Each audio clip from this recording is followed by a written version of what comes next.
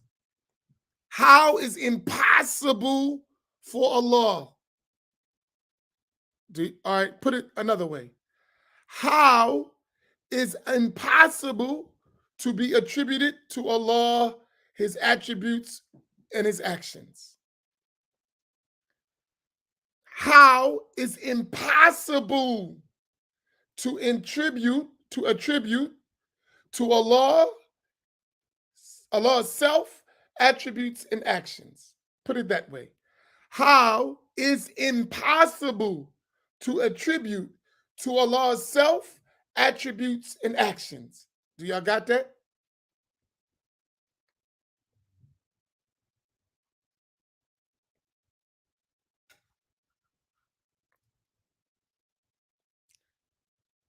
Please, please, please make sure you understand this. Please, please, please. Try not to get too complicated, y'all. Keep it simple. So once they got the simple part, we can add. Don't go too deep. It's very important that they get the important point. Just get the point before you ask a million questions. Put the point. How is impossible to attribute to Allah's self, attributes, and actions? This is the belief of Ahl Sunnati wal Jama'ah. Is this clear for everyone? Just the statement. Don't go rattling your mind trying to refute it. Just understand it first. Once you understand it, then we can go into the details. So let's put this. Right?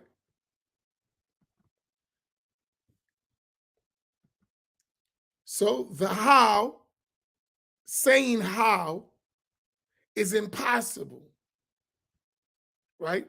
To attribute to Allah and his attributes, right? Good. Everyone got that point. Now, once you got that point, there is a language play that Al-Wahhabiyya, they use. I'm only saying this for educational purposes only, because I don't need you to get sensitive when I say Wahhabi, Salafi. This is for educational purposes, so you understand. Because some of us, as soon as we hear the word Wahhabi or Salafi, we tune out. Don't tune out. Just get the point. The difference from Al-Ash'ari and Al-Maturidiyya and the Wahhabi Salafi. One of the major differences is this issue. In understanding the words of the early Muslims, they say bila kayf, without a how. That's an Arabic term that's in our books of knowledge. Bila kayf, which means without a how. Right? So this term is found in our books from the Salaf, from the early Muslims. They would talk about the attributes of Allah and they would say bila kayfiyya or bila kayf. How Ahl Sunnati wal Jama'ah, Al Asha'ira and Maturidiyya understand that is that means kayf, how, is negated from Allah's attributes. That's why they say bila kayf. How the Wahhabiyya understand that, those so-called Salafi people, how they understand that is they say there is a how, we just don't know it. That is not what Ahl Sunnah means, but that's what they write in their books and that's what they say. Does everyone understand the difference between the two? Does everyone understand the difference between the two? There is a difference. There is a difference between saying how is negated and then saying how is affirmed, but the knowledge of the how is negated. Do y'all understand that? Please, please, please, this is very important. It is a clear difference when you understand it. There is a distinct, clear difference from saying how is negated about the self, attributes, and actions of Allah, as opposed to someone who says how is affirmed, but the knowledge of the how is negated. Do y'all understand the difference? It's two different things.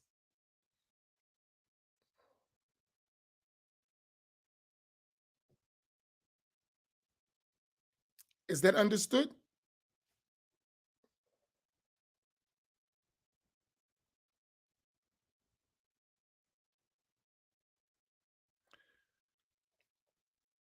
So that's why we don't accept. So the people would say Allah is above his throne in a manner befitting his majesty, but we don't know how. That's not what Ahl Sunnah says. There is no how related to the istiwa of Allah. And it is not in a place or a location or a direction. It's two different beliefs. We don't believe the same thing. Let me make it even more clear so it sticks in your mind. Al-Sunnati wal Jama'ah, Al-Asha'ira and Ma'aturidi do not believe what the Wahhabiyya Salafi believe. In their view, it's not even permissible to believe that. It's not permissible. It's unlawful to believe that about Allah. Is that clear? It's unlawful to believe that.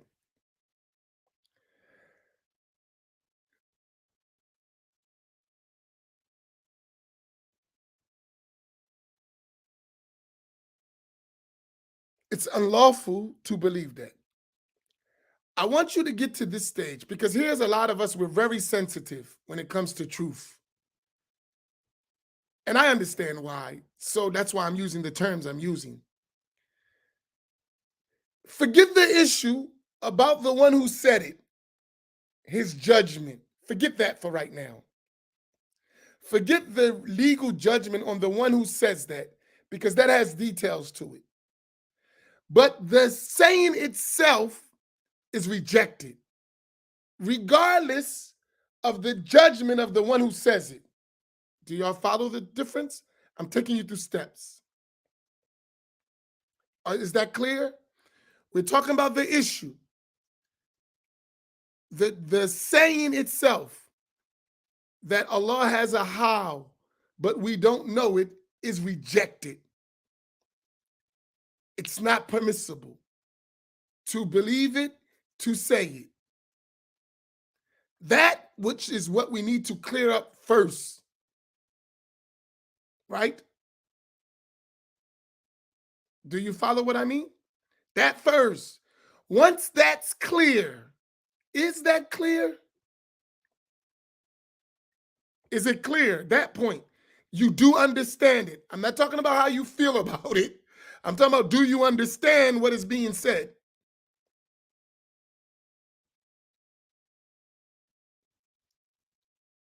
We have to go in stages because when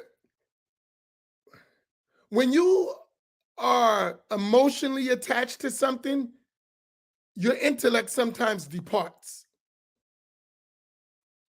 And you no longer would use the intellect, you're controlled by the emotional attachment.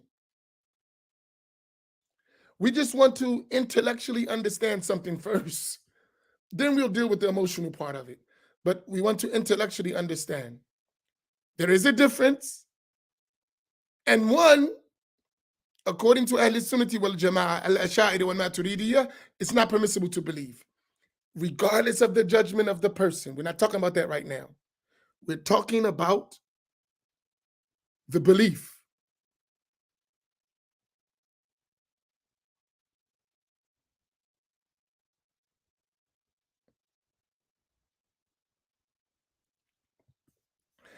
Finally, I get to share something Farouk says. I always beat him up, so now I got to be fair to him.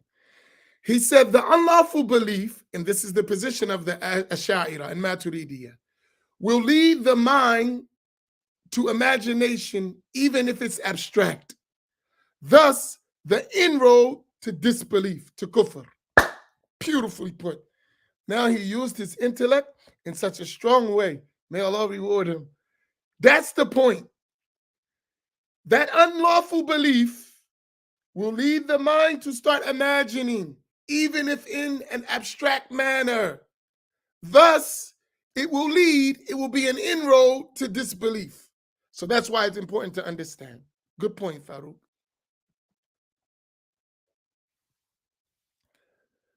Please don't spike the ball yet. You might get excited and get a flag.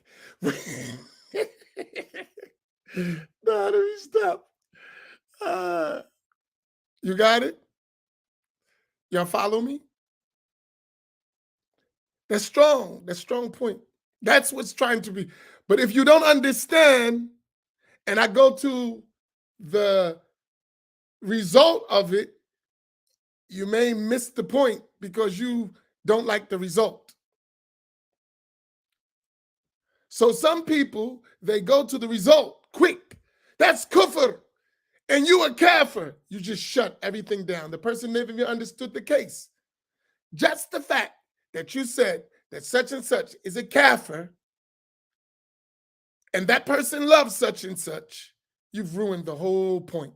They're not even listening to the point no more. They didn't even understand the belief because of the judgment prior to understanding the belief. So you have to be careful in this area. And then the judgment is not that simple all the time. That's a whole lesson, right?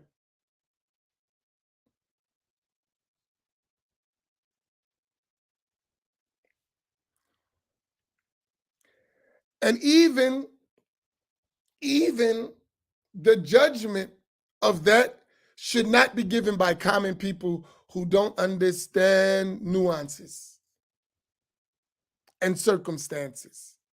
So that judgment shouldn't be given by the judgment of such things on people should never be given by laymen. It's as if they shouldn't even talk about this issue. That should be left to learned people who know details and circumstances and exceptions and conditions. That's left to judges, not to common people. But the negation of the belief is in the realm of everyone. Do y'all understand what I mean? Is this clear? This is so important. That's why I'm explaining it, because it has caused confusion in our communities. People don't understand, so you have to make sure we understand.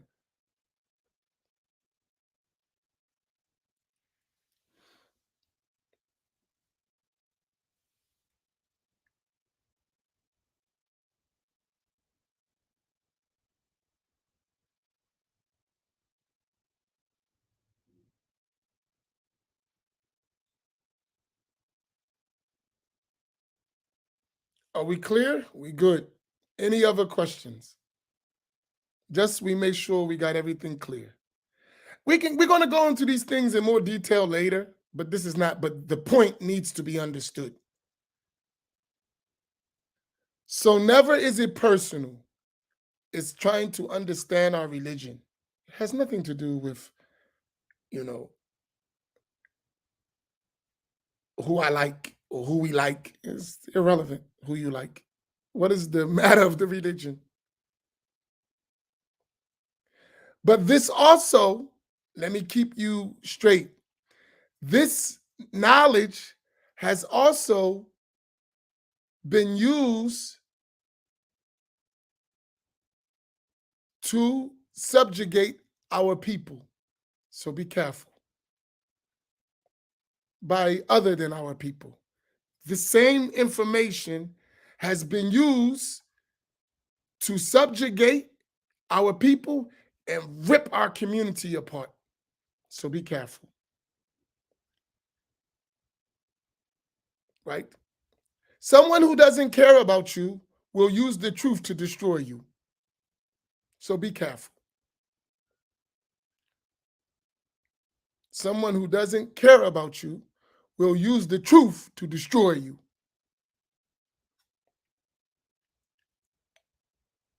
So be careful. We have to control our own narrative. It sounds separative. Seriously, it does. It sounds like I'm calling for separation, but it's not. I'm calling for us to protect ourselves because people have tried to hurt us as a people.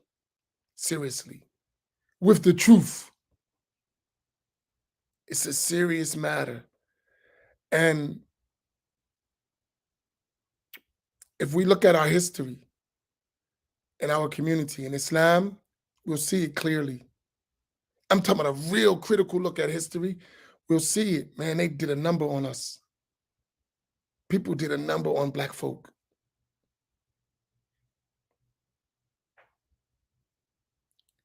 And that's why they don't want to have these conversations, because these conversations,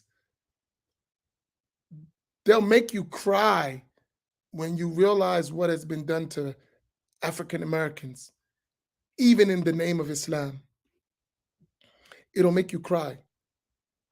They did a number on us. To the point, even when I talk to my teachers, I have to control myself. And I have to give them the benefit of the doubt that you don't understand. I understand that you don't understand. So when I talk to you, I have to keep in mind that you don't fully understand.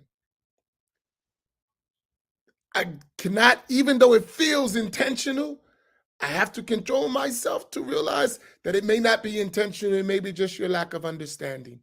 And you're only a human being at the end of the day. Because if I took it personal, I would think it's intentional, and then I would look at it differently. But if you don't understand, I can't expect you to do anything different. You don't realize what you're doing.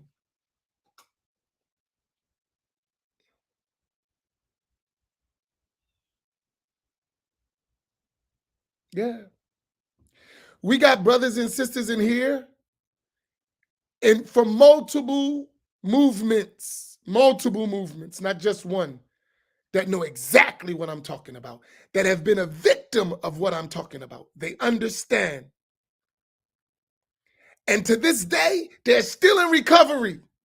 To this day, they're still in recovery. Still to this day, they're in recovery.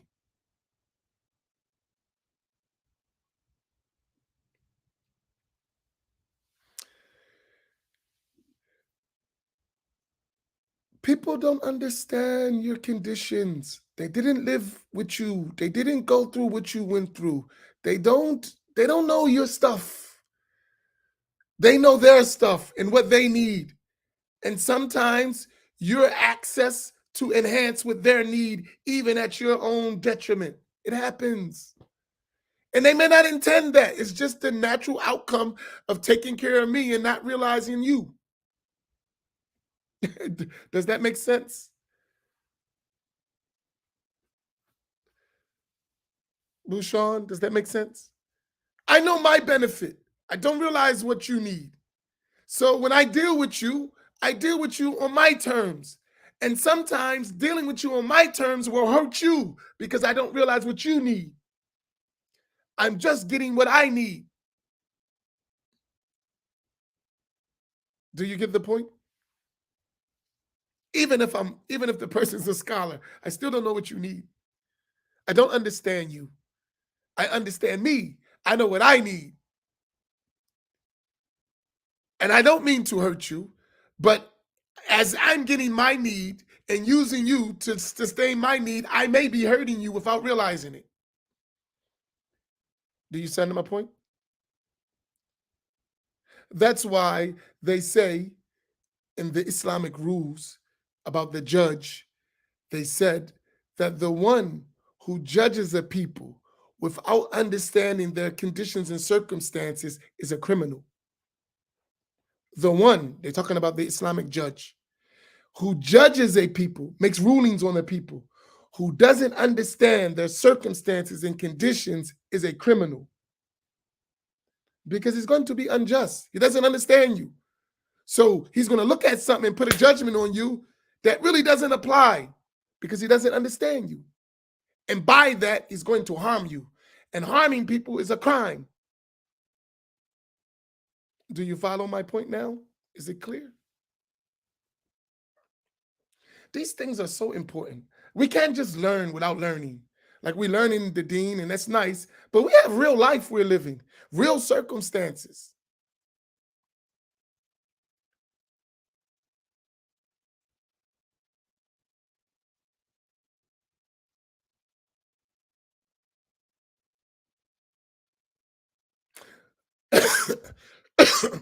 I'm telling you, there are critical information just in books that we as a people need, that people have, and they hide from us.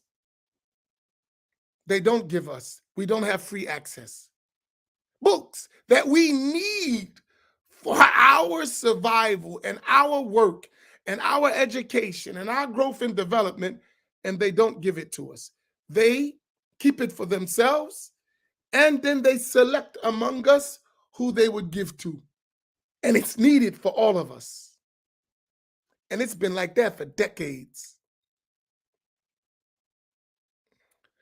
I'm going to close with this one story to show you what I'm talking about. A book, a particular book, was taught since the early 80s, right? Overseas, since the early 80s. Small book, and it grew over time.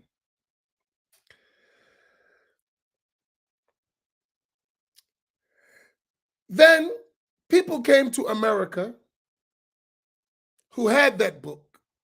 It was a small book that was taught and memorized by children overseas. Massively spread among people overseas.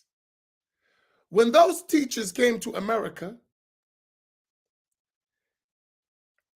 it never gained the same widespread among the African Americans who were right here.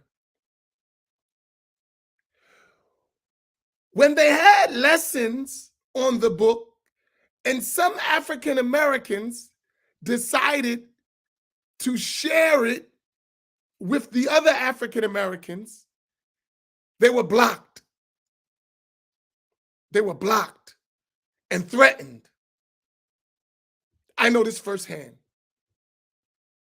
because I was among the quote unquote in crew. So I had it already. I've been had it for 30 years with details. But the average African American who was among those people were denied access. Then, just recently, when it was for their benefit, it was released publicly after the African Americans had been there for 30 years and they should have been had it, but they didn't get it. It was given to them now. And then I knew of an African American person who had been there in that environment for around 30 years, praise the release of something that should have been given to Black people. I'm just giving you an example. And I was like, this Negro. He's like, yes, and it's great. Finally, we've been waiting for this. You don't see nothing wrong with that picture? You talking about after 30 years, something that was given to the Arabs for like free and spread for 30 years, and you just getting it as a mass to your people, and you don't see nothing wrong with that? Do you understand my point? No, don't die. Just get the point because it's across the board. I'm giving you an example, but that example is duplicated when you open your eyes. It's common. I'm just using one example. No need for names, no need for people. Doesn't really matter. The point is what is important. Do you understand my point? And we should watch for that point. Because it doesn't stop just with that one book. It is many books like that. Right? Some of us know exactly what I'm talking about. But the point, stop looking for the T. Look for the point. This happens all the time. It happened to the Salafis. It happened to the people in the nation. It happened to the people in the Imam Warfdi Muhammad's community. It happens to Asharis and Maturidis who are Black. It happens to all of us all the time. We just don't know.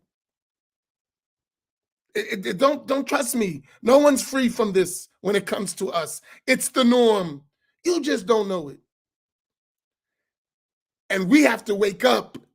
It happened to Malcolm X. It happened to Malcolm X. It happened to Malcolm X. And it's happened to the Ansars too. Yes, it happened to Black folk. That's my point. It is still happening to us. Do you understand my point? It's not new. This is what they do to Black folks. Black folks just be sleeping while it's happening. And it's so easy because we don't learn. And we refuse to learn from ourselves, which is another problem. We know us. And this is not an indictment on the whole world. It's just a reality that we face. And we're only reminded when we directly hit. But it's always happening, whether you directly hit or not, it's happening. And when we wake up, we'll begin to see it. That's all I'm saying. And anyone could have this discussion. It's easy to prove it. It's not hard. Everyone knows it. Especially the learned among us, we know. Those who know, who actually studied, they know what we're missing. It's not like rocket science. They know the inferior education we're given. They know that. The sad part is sometimes we use that to our advantage. Some of us who know will use that to our advantage. Now it's my turn to get on top. La ilaha illallah.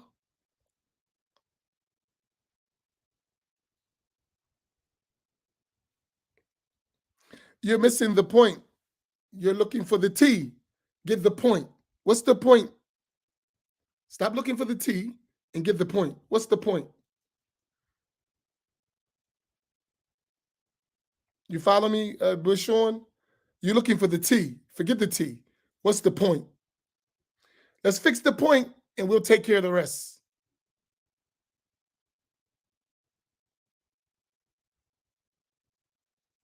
Do you follow my point? Once you get the point, you'll never have to worry about the other stuff because you're going to do your part to fix it. This is what we're doing, right?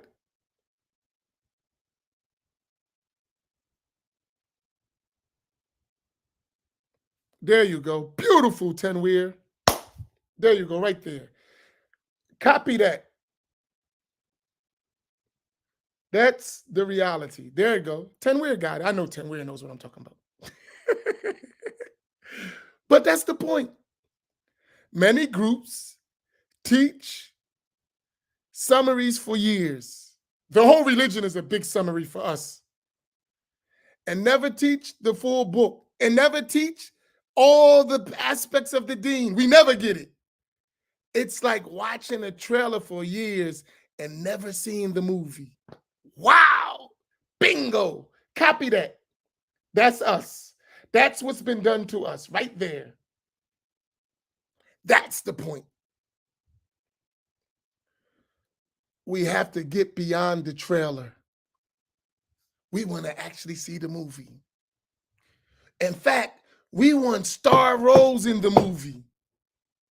We don't want to just watch the trailer.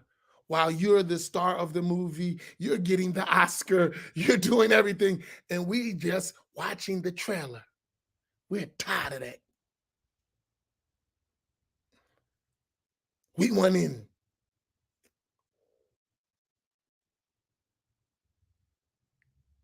That's so strong. I like that analogy. Tenweer, I knew you were sharp. That's nice. Wow. Can I have ijaza in that, please? Can you give us ijaza, please? Many groups teach summaries for years and never teach the full book. It's like watching a trailer for years and never seeing the movie. I love that. I'm going to stop right there. He said it all right there. That's the point. If you get this point, you got it. We have to get beyond the trailer. Subhanallah. I love that. Barakallahu fikum. Inshallah, I'll remind you of Sheikh Waleed's class tonight. And we'll see you tomorrow, inshallah. Beautiful, Tenweer. May Allah reward you. MashaAllah, that is so beautiful. I love it. Assalamu alaikum wa rahmatullahi ta'ala wa barakatuh. Wa sallallahu ala Sayyidina Muhammad wa ala alihi wa sahbihi ajma'in. Barakallahu fikum.